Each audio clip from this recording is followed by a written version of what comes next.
अरे कोशिश तो कर, हल निकलेगा। आज नहीं तो कल निकलेगा। अर्जुन सा लक्ष्य साध, अरे निशाना तो लगा। और फिर देख, सूखे रेगिस्तान से भी जल निकलेगा। और अगर तुझे तेरी किस्मत लगती है बंजर, तो मेहनत से अपने सपने सींच के तो देख, इस बंजर किस्मत से भी सफलता का फल निकलेगा। मेरे प्रिय विद्यार्थियों, हार्दिक स्वागत है आपकी ये ब्रह्मास्त्र सीरीज के लिए। आपने जितना प्यार, जितना उत्साह और जितनी ऊर्जा दिखाई है वो निश्चित तौर पे काबिले तारीफ है। आपका एक बार पुनः हार्दिक धन्यवाद। आप सभी को सूचना मिल गई होगी, परीक्षा नियंत्रक की नियुक्ति हो गई है। तो इसका मतलब ये है कि अब आपकी परीक्षाएं लगभग दिसंबर माह में प्रबलतम रूप से संभावित हैं। और अगर आपने अब अपनी पढ़ाई को निरंतरता अभी तक नहीं दी थी तो निरंतरता दीजिए। लगभग अब ये मान कर चलिए आपके पास, मुझे लगता है 75 से 90 दिन है अधिकतम, और किसी भी समय परीक्षा की घोषणा हो सकती है। तो मुझे ऐसा लगता है कि अब आपके रिवीजन का बहुत इंपॉर्टेंट दौर है। रिवीजन पे लगिए। और एज वेल टेस्ट सीरीज मेरी यहाँ पे चल रही है, ऑनलाइन चल रही हैं, जैसी भी चल रही हैं, या आप जहां भी जुड़े हैं, जिन भी अध्यापकों के साथ जुड़े हैं, आप अपने अध्ययन को गति दीजिए। और आज हम लोग शुरू करते हैं आपकी टेस्ट सीरीज का पहला क्वेश्चन। सामने है, बहुत अच्छा प्रश्न है और आपको देखना चाहिए। वो ये कह रहा है कि वह प्रागैतिहासिक स्थल कौन सा है। ध्यान से देखिएगा, बहुत आराम से, अब जल्दबाजी नहीं करनी है। वो प्रागैतिहासिक स्थल कौन सा है जिसे पुरापाषाण काल, मध्य पाषाण काल के बीच की संक्रमण अवस्था का प्रतीक माना गया है। वस्तुतः यह स्थल आखेट संग्राहक से प्रारंभिक कृषि में संक्रमण का प्रतिनिधि स्थल भी है। निम्नलिखित में से कौन सा स्थल है? अब 4 ऑप्शन है। चौपानी मांडो है, कोलडेवा है, लहुरा देवा है, मेहरगढ़ है। और मुझे लगता है अगर आप इन विकल्पों को ध्यान से देखेंगे, केवल विकल्पों को ही ध्यान से देखेंगे, तो निश्चित तौर पे उत्तर आ जाएगा। जैसे लहुरा देवा है तो कृषि में संक्रमण नहीं। अब यहां पर देखिए, ये चावल का प्राचीनतम साक्ष्य है। यहां पर देखिए, कृषि के बारे में मेहरगढ़ भी जाना जाता है ना। और कोलडेवा भी चावल के लिए जाना जाता है। तो प्रारंभिक कृषि अवस्था में संक्रमण का जो स्थल है वो है चौपानी मांडो। अब देखिए, यहां पर थोड़ा सा ध्यान रखिएगा। जैसे एक प्रश्न अक्सर आता है कि धान का या फिर हमारा जो चावल का प्राचीनतम प्रमाण कहां से मिला है, तो आपको ये ध्यान रखना चाहिए कि चावल का प्राचीनतम प्रमाण जो अभी तक के शोध थे वो बताते थे आपको कोलडेवा का है। और ये लगभग 6500 ईसा पूर्व के आसपास की बात है। लहुरा देवल से जो हमें चावल के प्रमाण मिले हैं वो लगभग 8500 ईसा पूर्व के आसपास के हैं। तो इसका मतलब यह है। और जो मेहरगढ़ का जो कृषि का साक्ष्य है वो लगभग 7500 ईसा पूर्व के आसपास का है। तो अब यहां पर कई उत्तर विकल्पों के अनुसार चेंज हो जाएंगे। जैसे अब आप ये देखिए, वो कह रहे हैं कृषि का प्राचीनतम प्रमाण यहाँ पे कौन सा है। तब अब आपको यहाँ पे लहुरा देवा लगाना पड़ेगा। क्यों? क्योंकि लहुरा देवा का साक्ष्य मेहरगढ़ से भी 1000 साल और पीछे जा रहा है। ठीक है ना। कोलडेवा देखिए अभी तक था, अब चावल के लिए लहुरा देवा, और कृषि का प्राचीनतम प्रमाण लहुरा देवा विकल्प में है, तो लहुरा देवा चुना जाएगा। और अगर नहीं है तो फिर आप मेहरगढ़ चुनने के लिए स्वतंत्र हैं। तो फिलहाल इस क्वेश्चन को आप स्क्रीनशॉट ले सकते हैं। अगला क्वेश्चन देख लीजिए। भारत का प्रथम नियोजित नगर किसे माना जाता है? भारत का प्रथम नियोजित नगर कौन सा है? फोर्ट विलियम कोलकाता, दिल्ली, चंडीगढ़ और जयपुर। रिप्लाई करें। और मुझे उम्मीद है लगभग काफी लोग क्लास में आ चुके हैं, और क्लास में बैठिए मत, केवल रिप्लाई भी करिए फटाफट। तो अब आप मुझे बताइए, जयपुर, चंडीगढ़, दिल्ली और फोर्ट विलियम कोलकाता। और अगर आपने यहाँ पर कोलकाता फोर्ट विलियम जवाब दिया है तो जवाब गलत है, और यहाँ पर जवाब है जयपुर। जयपुर को भारत का प्रथम नियोजित नगर, प्लान्ड सिटी माना जाता है। और यहाँ पर एक आपको डिटेल में आपको दे रहा हूँ, चाहे तो आप स्क्रीनशॉट ले सकते हैं।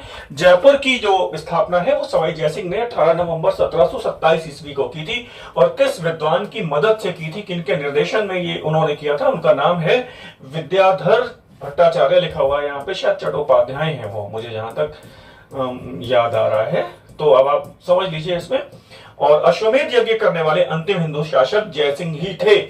भारतीय इतिहास में वो शासक जिन्होंने अंतिम बार अश्वमेध यज्ञ किया वो जयसिंह थे।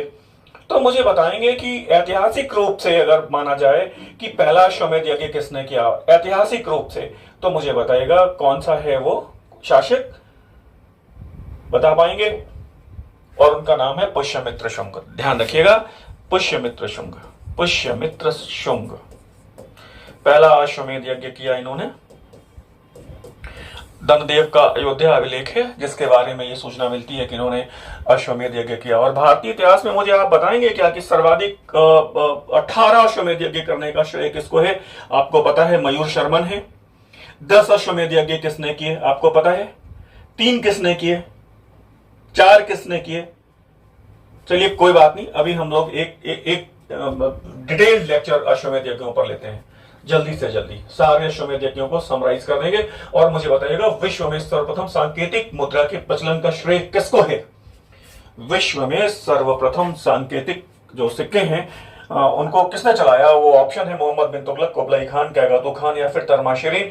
ऑप्शंस बड़े ब्लिंक हो रहे होंगे, कौन सा है बताइए मुझे, क्लिक कौन सा हो रहा है आपको? और अगर कहीं जल्दबाजी में आपको मोहम्मद बिन तुगलक क्लिक हो रहा है तो गलत हो जाएगा। यहाँ पे विश्व में पूछा गया है और विश्व में यहाँ पर है कुबलाई खान, चीन का शासक कुबलाई खान, इसके बाद ईरान का कैगातो खान और फिर भारत के संदर्भ में है मोहम्मद बिन तुगलक। मुझे लग रहा है सही किया होगा। कितने लोगों ने इस प्रश्न को गलत कर दिया? जरा रिप्लाई कर दीजिए एक बार।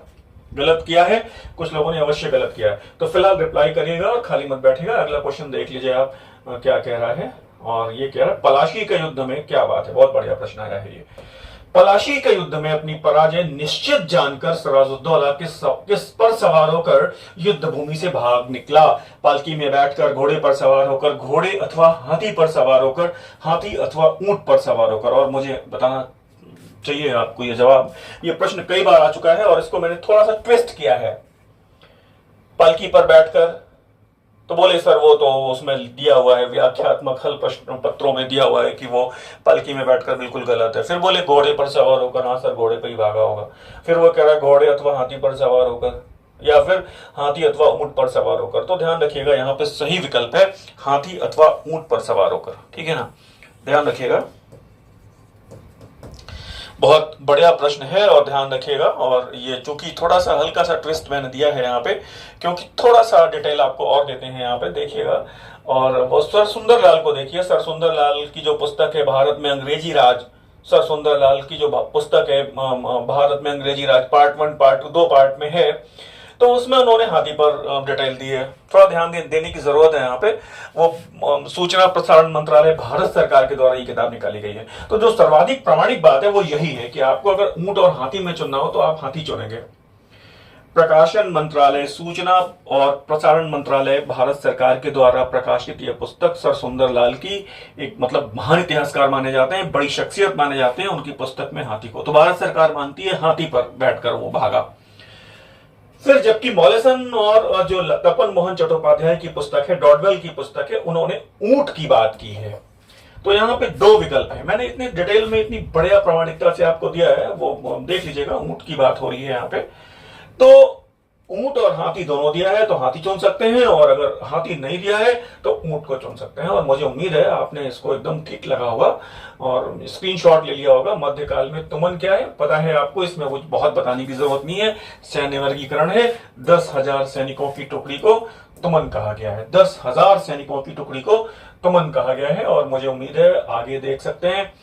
और हम लोगों की ये जो सीरीज चल रही है, जो आप रोज 8:15 पे देख रहे हैं, तो एग्जैक्टली अगर 20-25 प्रश्न हम लोग हल करते हैं, 20-25 प्रश्नों में हम लोग लगभग 180 इंफॉर्मेशन का कलेक्शन करते हैं। और ये बड़ी भारी पड़ रही है क्लास आपके ऊपर। रोज अगर आप करेंगे तो पिछला भूलते जाएंगे।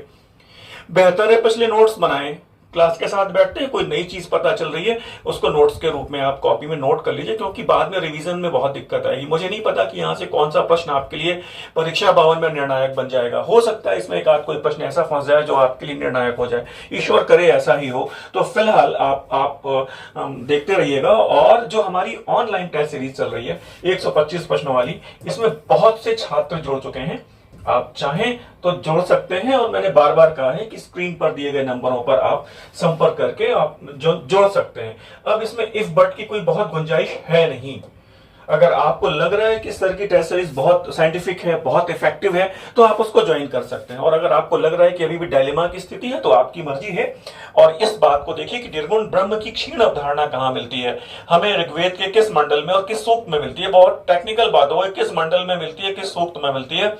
सप्तम मंडल वरुण सूक्त, नवम मंडल सोम सूक्त, दशम मंडल पुरुरवा उर्वशी सूक्त और दशम मंडल नासदीय सूक्त। और मुझे लग रहा है कि हो सकता है कुछ लोगों ने सही जवाब दिया हो, और सही जवाब आना भी चाहिए। और यह दशम मंडल का नासदीय सूक्त। निर्गुण ब्रह्म की क्षीण अवधारणा, वो कहते हैं कि एक ईश्वरवाद की जो संकल्पना है, ईश्वर एक है। वो कहते हैं ऐसा कि मुझे एकम सत विप्रा बहुधा वदंती यम अग्नि मातरिश्वान बाहु।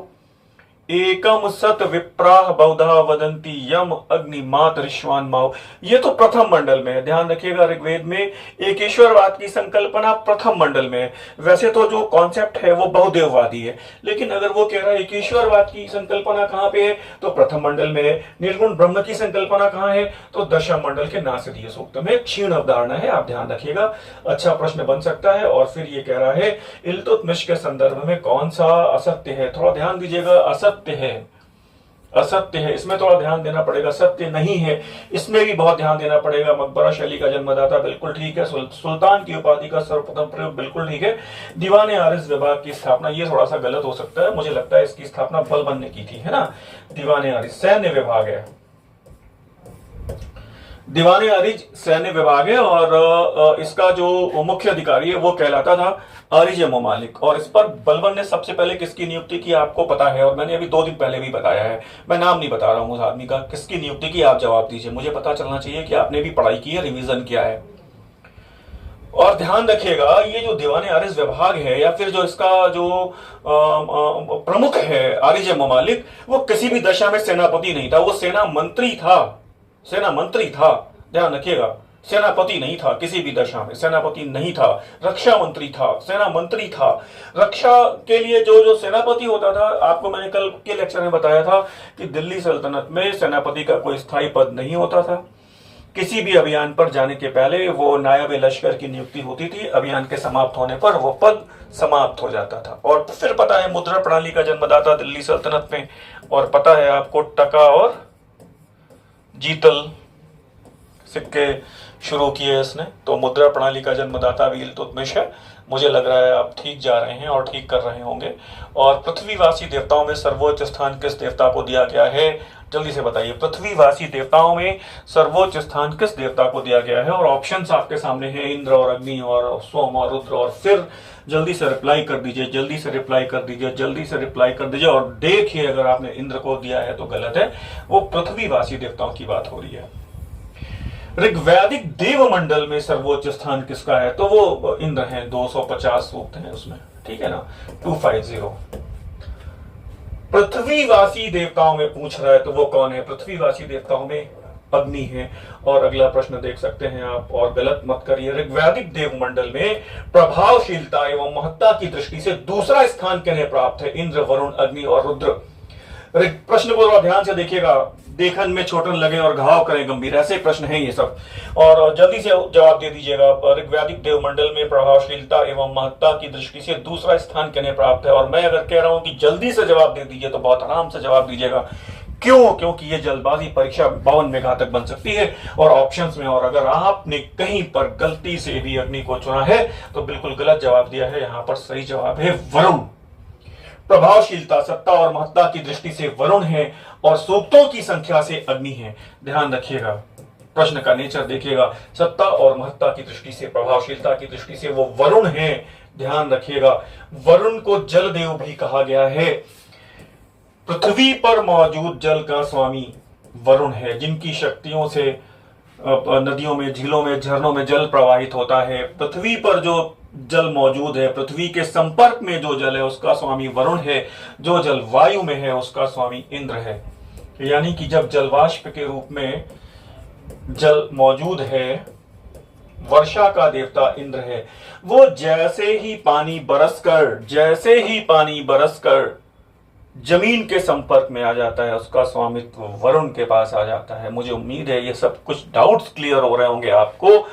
और ऋग्वेद में कितने जलदेव हैं, मुझे बताइए ऋग्वेद में कितने जल देव हैं? तो दो तो दिख ही रहे हैं यहाँ पे, तो आप दो बता दीजिए। तो दो भी गलत हो जाएगा, तीन जल देव हैं। बादलों में मौजूद जल का स्वामी कौन है? वो है पर्जन्य। बादलों में मौजूद जल के स्वामी कौन है? और वो है पर्जन्य। मुझे उम्मीद है वो ऐसे आपने पढ़ा होगा, ओम यंतु नद्यो वर्षंतु पर्जन्य, नदियां बहती रहें, बादल बरसते रहें, हमारे खेत लहलाते रहे। कैसी मतलब बेहिसाब और बेहतरीन प्रार्थनाएं हैं।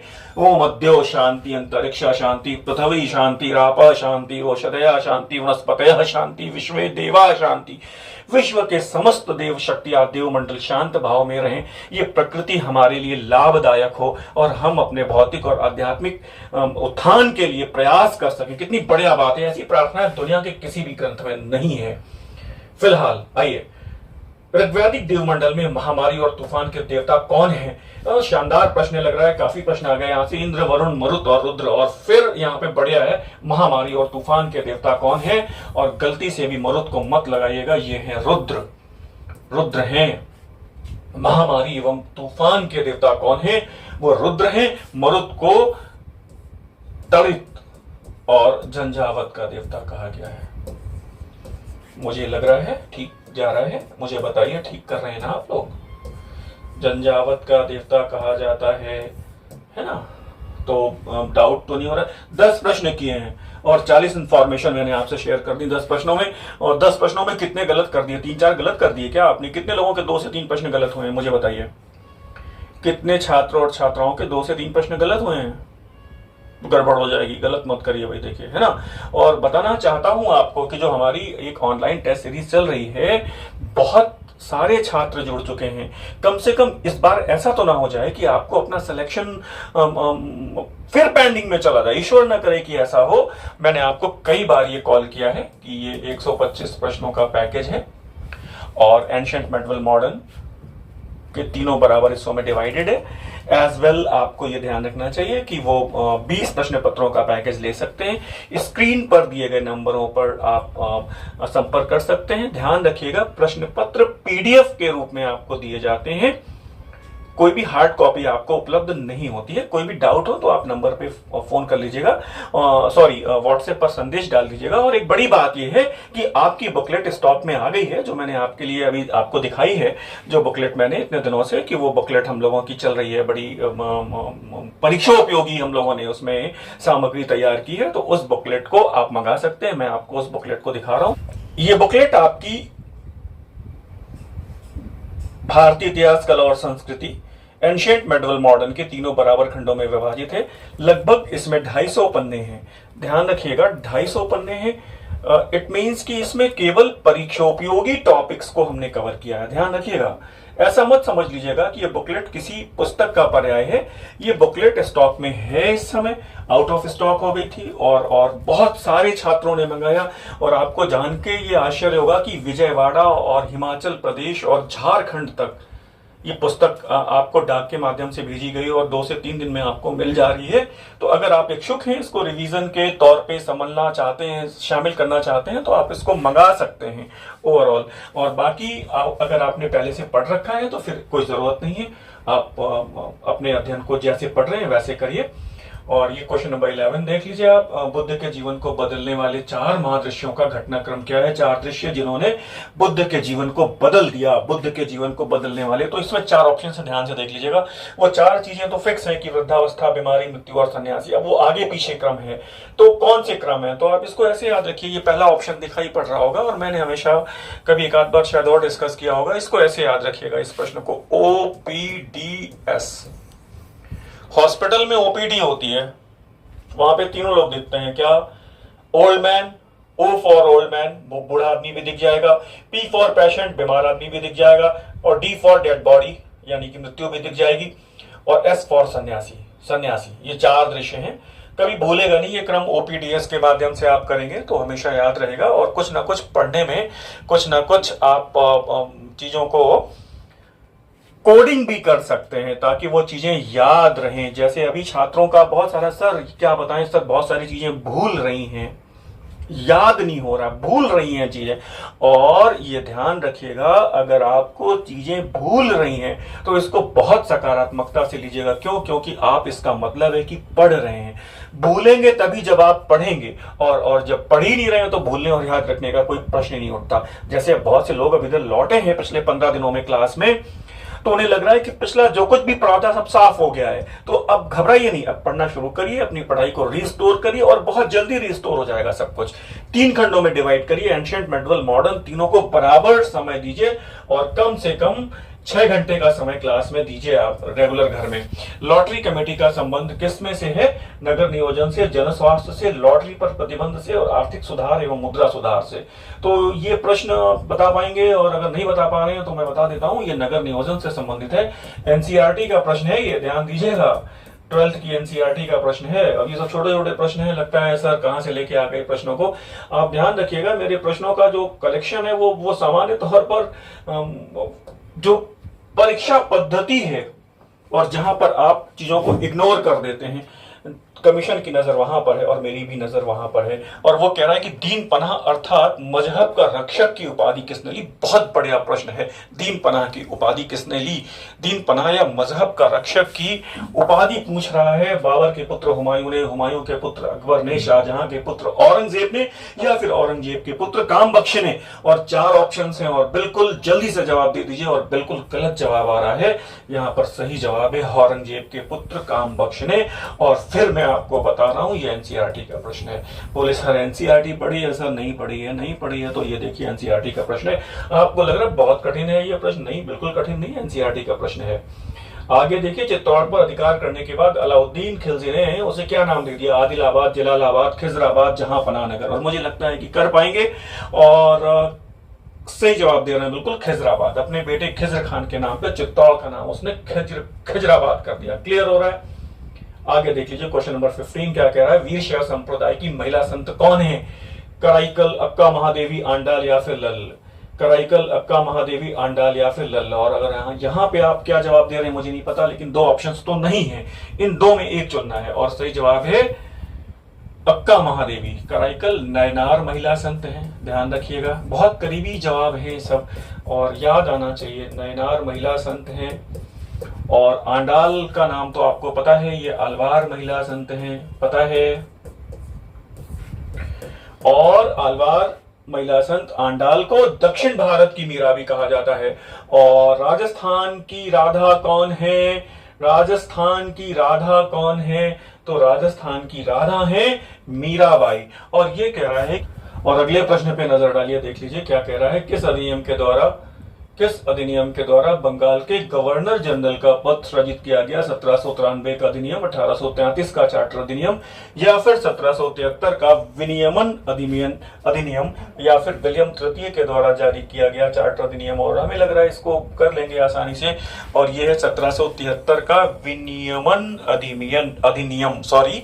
और इसको इंग्लिश में हम लोग ज्यादातर ऐसे कहते हैं रेगुलेटिंग एक्ट, है ना।